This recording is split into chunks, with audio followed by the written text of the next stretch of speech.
इसमें posterior drop, posterior maximum whatever you want to say that, इसमें आप लगा के असेस कर सकते हैं इसको पोस्टीरियर डिसलोकेशन तो नहीं है और इस सिचुएशन में हम देख सकेंगे। अब आपको आइडिया हो जाएगा कि अगर इसका ये स्ट्रक्चर इन्वॉल्वमेंट हुआ है तो इसमें बेसिकली पोस्टीरियर डिसलोकेशन के चांसेस है और ट्रॉमा जो सिचुएशन होती है उसमें बकायदा आपको वो परफॉर्म करने की जरूरत नहीं होती। जब आए तो हेड ऑफ द बकायदा फॉर वे मतलब एक्सरे बड़ा कंफर्म करते हैं। सर्कस साइन का पॉजिटिव वाला रोई टेस्ट ROWE दो टेस्ट है जो कि किसके लिए इंफीरियर डिसलोकेशन के लिए। आज द पेशेंट आपका पेशेंट आया, आपने एक्सपोज किया हुआ पेशेंट को यहाँ सर्कस फील हो गया, आप होगा कि इतनी एरिया में बिल्कुल सॉफ्ट कुछ स्ट्रक्चर नहीं है, हेड ऑफ द हिम्पस नीचे गिर गया है, यू कैन इजीली पेनिट्रेट। और जब आप पेनिट्रेट करते हैं जस्ट लाइक ये आपके साथ नॉच बनी हुई, आप ऐसा करते थे आपको बोनी स्ट्रक्चर नहीं फील होता। इसी तरह यहाँ पे आप देखते हो कोई बोनी स्ट्रक्चर नहीं। ट्रेकल टिकल याद है ना क्या करते हैं? मेरे बायो के मुझे याद आ रहा, मैं आपको आपसे इसके एक बात सुनाऊं। इब्राहिम को भी उठाऊं जल्दी उसके मैंने टिकल है। हाँ जी बेटा जी, हमें आपकी तरफ से भी थी 50% आपको इस तरह लाया। ट्रिगर टिकल क्यों करते हैं? यस, सी शेप क्यों ट्रिगर को इरिटेट करके क्या यूज करना है? पेशेंट असेस करने के लिए वो तो ऑप्टिमम असेसमेंट है। आपने असेस करना ट्रीटमेंट के साथ इतना ट्रिगर एक्टिविटी है। ट्रिगर टिकल तो ये करते हुए पुश करते हुए आपने इंड्यूस करनी है कफ। जब पेशेंट ने जानने पर do a cough respiratory chapter therapeutic का अगर चले जो ट्रिगर टिकल हुआ ये था, मेरे साथ कमांड नहीं थी ऑफिस बॉय का, प्रिंसिपल ऑफिस वाइवा चल रहा है मेरा केल में, बुलाया उन्होंने और उन्होंने कहा कि अच्छा चलो ट्रिगर टिकल करो, कर रहा हूँ। थोड़ी देर में वो गया, उसका चेहरा स्लो हुआ, मैं कह रहा हूँ खांसी खांसी नहीं हो रही सर, हो रही इसलिए कि मैंने थोड़े नंबर कट दिया आपको, मैं करवा नहीं है उठ के नहीं थी थोड़ी देर में मेरी मैम गई और मैंने उससे इसी लेक्चर से पंजाबी में बोला, मैंने कहा अच्छा गलती मेरी कि मैंने उसे अब मैं हिंट भी नहीं दे सकता टीचर के सामने, वो खांसी लोग कहेंगे आप हिंट दे रहे हो उसको, तो परफॉर्म करना है। अब मैं कर रहा हूँ, उसका चेहरा बिल्कुल स्लो हुआ, वो कंट्रोल करके बैठा हूँ। जब वो बैठे हुए वो जब बाहर गए तो मैंने उन्हें कहा रोक के बैठो, हो रही है बहुत इरिटेट, मैं तो रोक के बैठा हूँ नंबर से बैठा। समटाइम्स और बाद में पेशेंट जो होते हैं ना वार्ड में जो होते हैं तो बड़ा गुस्सा निकालते थे नॉन केसेस। अगर किसी ने उनके साथ लगाया या ना एटीट्यूड बस वो कहते आदत हुआ है और वो इतने एक्सपर्ट होते हैं महीने से वहाँ बहुत उनको पता आता था शाम को ये केस स्टडी हुई है, सुबह ये हुई है, रात को ये वाले आए थे, उनको आओ जरा मेरे पास वो गलत आपको हिस्ट्री देंगे। जब प्रोफेसर आए वो आके कहेंगे पता ही नहीं सर मैं तो बता रहा था ये वाली चीज इस तरह, ये भी चौथा चांस हुआ करते। अच्छा एनीवेज यहाँ बताने का मकसद ये था कि आपके पास सर्कस है उसको इंफीरियर असेस किया और वेट का कहते हैं वेट उठाओ।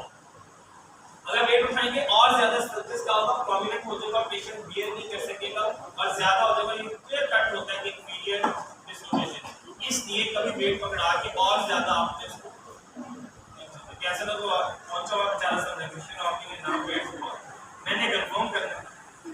अच्छा ये चीज आपके पास क्लियर होगी। साइन कौन सी आती है? Number 1 is the scarf test positive आना, स्कार्फ टेस्ट का पॉजिटिव आना, this is the scarf test and ask the patient to hold offer the application करने की कोशिश करो और मैं होल्ड करूं उसके बाद पेशेंट इसको होल्ड ना कर सकता और इतनी देर तक बियर ना कर सके और चांस का होगा वो इसके नहीं कर सकेगा तो एसी जॉइंट इज पॉजिटिव। अब नेक्स्ट में जो आपके पास और एसी जॉइंट के लिए पेशेंट आता है और आके कंप्लेन करता है कि यस ये जा रहा है कंप्लीट करते हो आखिरी रेंज जो टर्मिनल 10 डिग्री बेटा वो कंप्लीट नहीं कर सकेगा।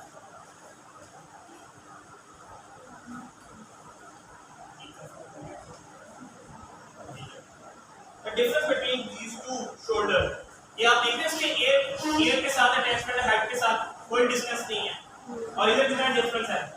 जब पेशेंट ये आए और आपके के टर्मिनल एब्डक्शन गेन नहीं कर पा रहा और दर्द पेन है, बस कंसीडर दैट कि their problem is the AC.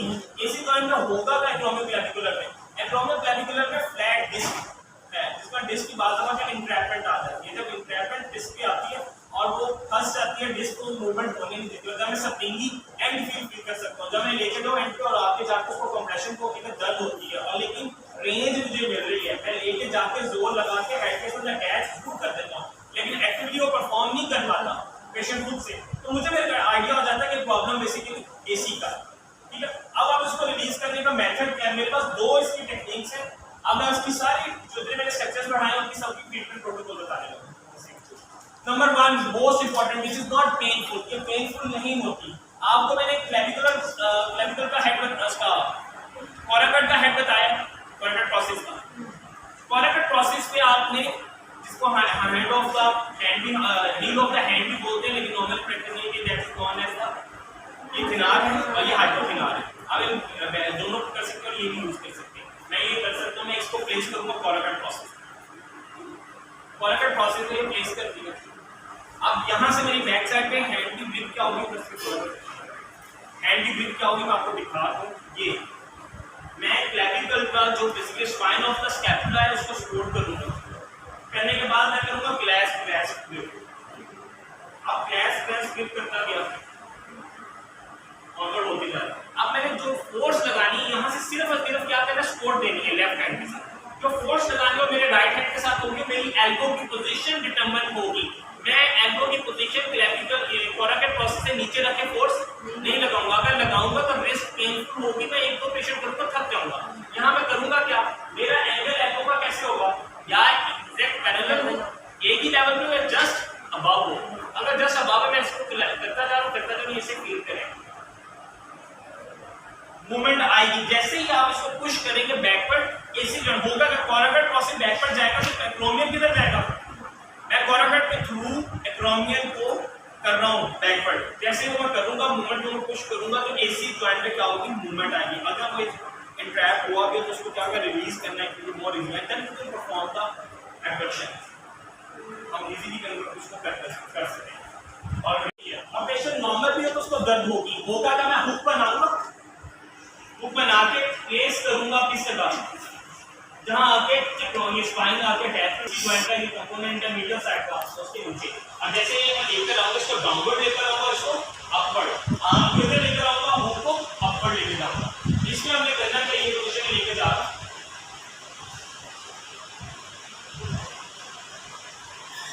तो ये आपने क्लेविकल को रोटेट करना इन साइड जा रहा है।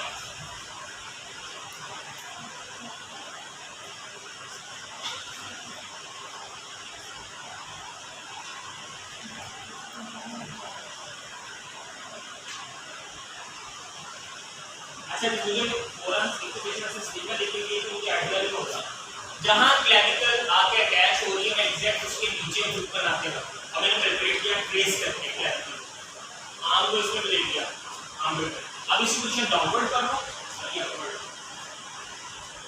इस पोजीशन लाइट सी क्लिकिंग साउंड आएगी और आपने जोर नहीं लगाना, नहीं हल्का सा इसको कंप्यूट करना और उसको अवॉइड करना। जैसे हम डाउनवर्ड इसको करोगे वो जो जॉइंट है वो क्या हो जाएगा, रिलीज हो जाएगा। आप कैसे बिल्कुल ये लोग आप अपने पर प्रैक्टिस कर लीजिएगा, इजी की उसमें प्रॉब्लम नहीं होगा, बहुत इजी आप परफॉर्मेंस कर सकते हैं। God has it all.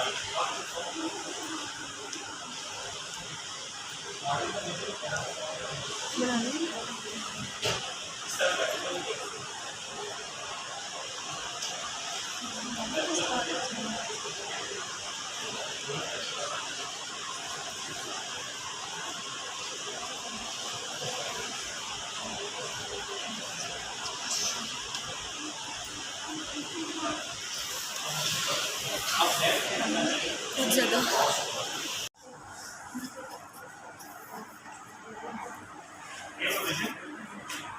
अब जो काउच है मेरी हाइट के अकॉर्डिंगली नहीं है, मुझे क्या करना होगा, नी बेंड करना, ये पोजीशन यहाँ मुझे उसको सब फील किया, कहाँ से ये रोटेट किया। जैसे मैं ये रोटेट करूँगा जस्ट तो क्या हो जाएगी डिस्ट्रैक्शन, और प्लेस करूँगा हैंड, जैसे ही हैंड प्लेस किया अब मेरी एल्बो होनी क्या चाहिए, स्ट्रेट 90 डिग्री, मेरे कंट्रोल में होगा। मैंने इसको मूवमेंट कितनी देनी, अगर मैं ये रख रहा हूँ grade 1, grade 2, grade 3 larger amplitude with first, grade 4 smaller amplitude at the end range होगा, ग्रेड 3 करके और एंड रेंज पर चला गया, उसे थोड़ा सा ऊपर लेकर आऊंगा और स्मॉल एम्पलीट्यूड के साथ इसको फील होगा, इसको मूवमेंट तो आपको आइडिया हो जाएगा प्रॉपर आपके hand. Grade 1 just grade 2 with larger amplitude within the range of motion, grade 3 larger amplitude within the range of motion, जो करके फिर एंड पर जाओ स्मॉल ये अंदर चला गया थोड़ा सा वापस कर रहा है।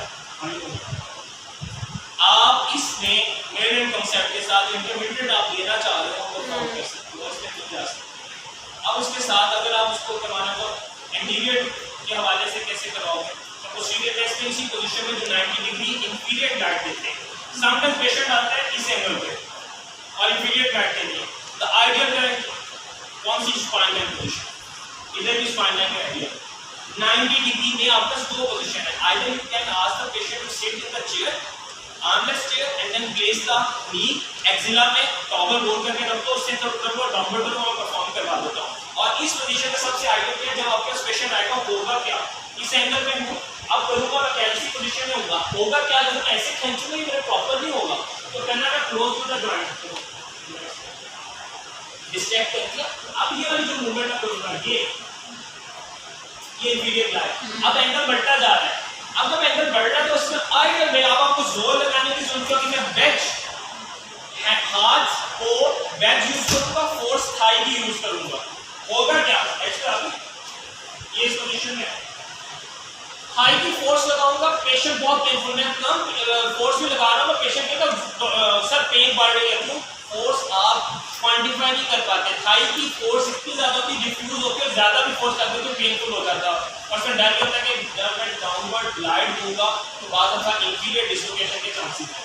आज पेशेंट ग्रिप का आर्म करेंगे, देखिए अब मेरी ग्रिप ये है, मैं करूंगा क्या, इसके साथ डिस्ट्रैक्ट करूंगा, करिए डिस्ट्रैक्ट, ये आर्म डिस्ट्रैक्ट हुआ, बैच बनाऊंगा लोकलाइज करने के लिए, फोर्स को थाई से लोकलाइज नहीं होगी, लोकलाइज करने के लिए एग्जैक्ट डिसलोकेशन का एक हाथ ये वाली जो सरफेस है अदर सरफेस और थाई के साथ टच होगी, और ये वाली जो होगी एग्जैक्ट लोकेशन पे, अब यहाँ पोजीशन कर रहा हूँ मैं, क्या करूँगा फोर्स और सिर्फ अपने थाई पे, और मुझे उसमें कोई पेनफुल नहीं है, मेरे पर मुझे दर्द हो गया, मुझे भी प्रॉब्लम होगी, ये करूँगा मैं बहुत पेनफुल हो गया, बैक भी कर रहा हूँ और हाथों को भी थक जाएंगे, सिर्फ बैक बना के रखना है outward and then inferior glide, इस पोजीशन में करना है ये करना, इस पोजीशन में लेकर आना ये कर लो, that is much better way to perform the inferior gliding perform कर सकते हो।